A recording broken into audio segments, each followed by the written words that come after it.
সৰ্বপ্ৰথমে মই সেৱাৰ থলী এই মণ্ডপত উপস্থিত হোৱা সমূহ ৰাইজলৈ মই মোৰ আন্তৰিক শ্ৰদ্ধা, ভক্তি, মৰম আৰু সেৱা আগবঢ়াইছোঁ।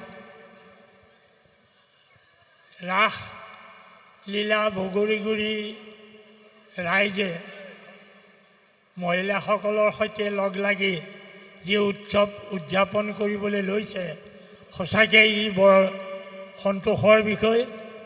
এনেধৰণৰ ৰাজহুৱা অনুষ্ঠানে মানুহক সম্প্ৰীতি বঢ়া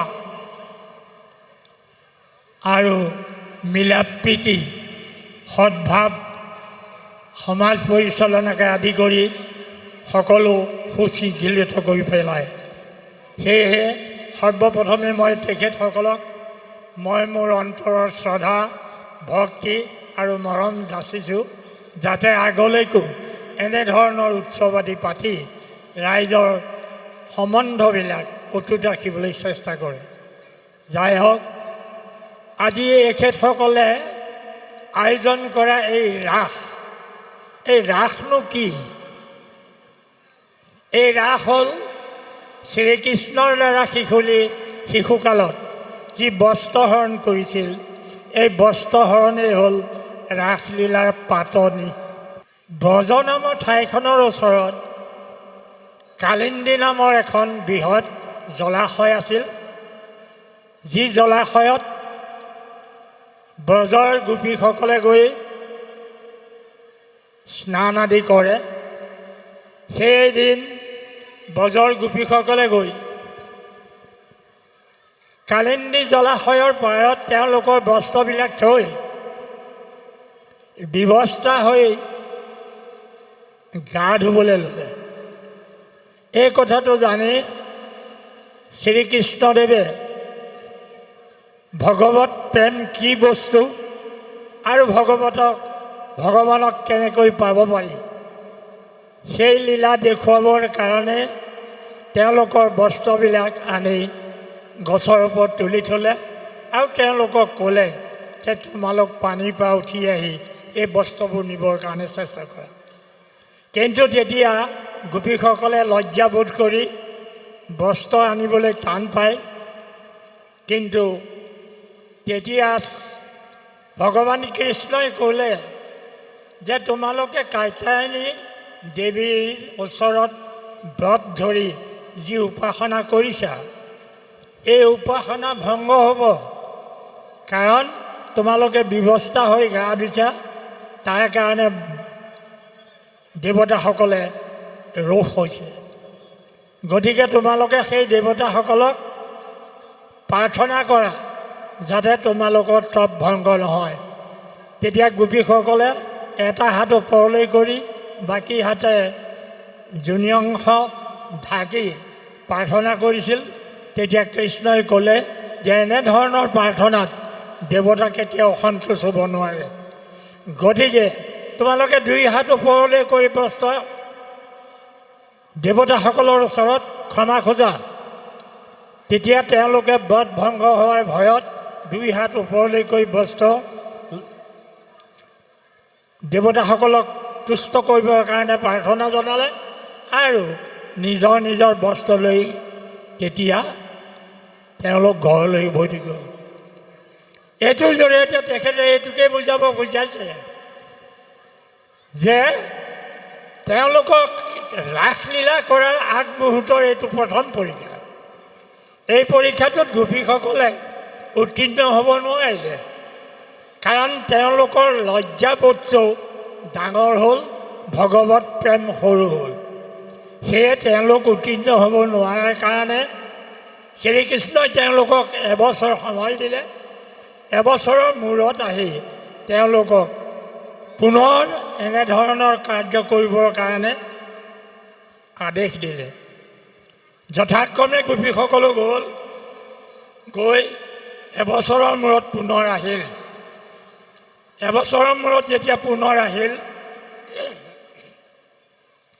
তেতিয়া ভগৱানে তেওঁলোকক পৰীক্ষা কৰিবলৈ চেষ্টা কৰিলে। কি পৰীক্ষা কৰিলে?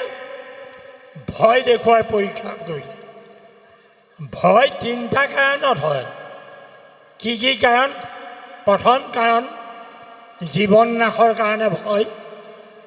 দ্বিতীয় কাৰণ সমাজত অপবাদ ওলাব পাৰে বুলি ভয়।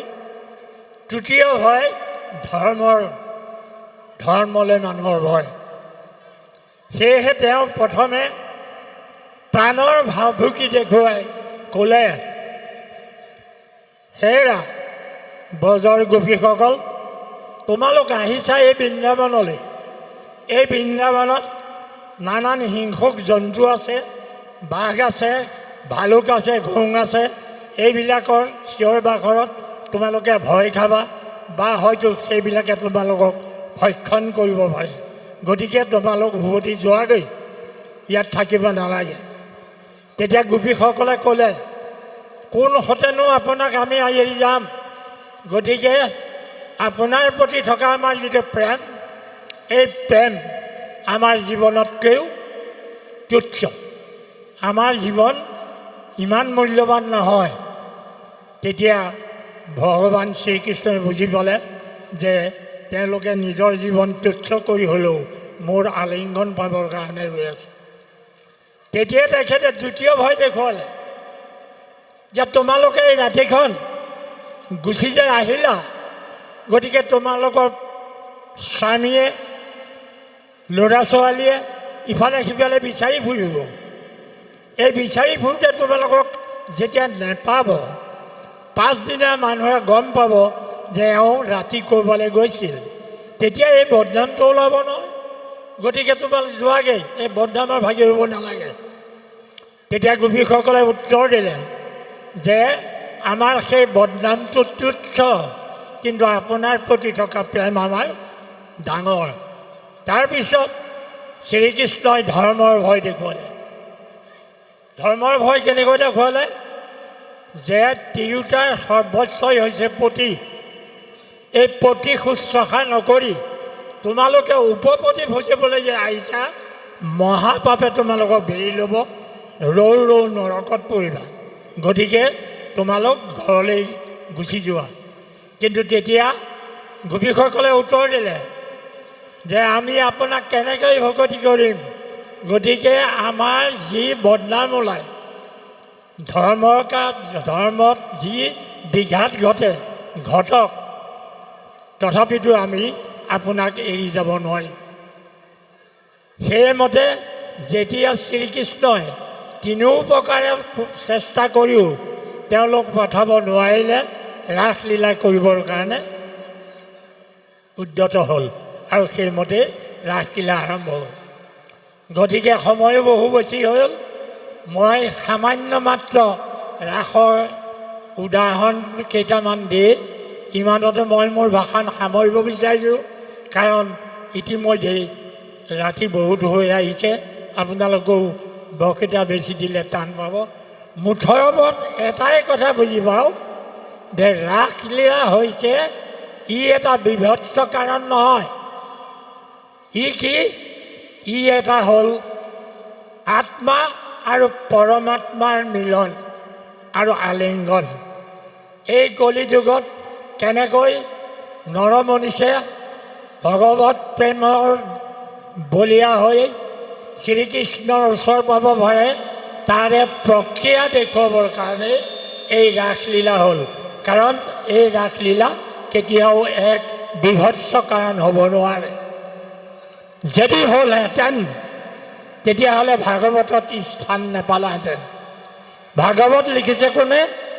ব্যাসদেৱে। ব্যাসে 18খন পুৰাণ লিখি 14 শাস্ত্ৰ লিখিছিল। গতিকে এনে অশ্লীল কথা ভাগৱতত ঠাই দিলেহেঁতেননে? নিশ্চয় নিদিয়ে। আৰু ইয়াৰ বক্তা কোন আছিল? তেওঁৰে পুত্ৰ শুকমুনি।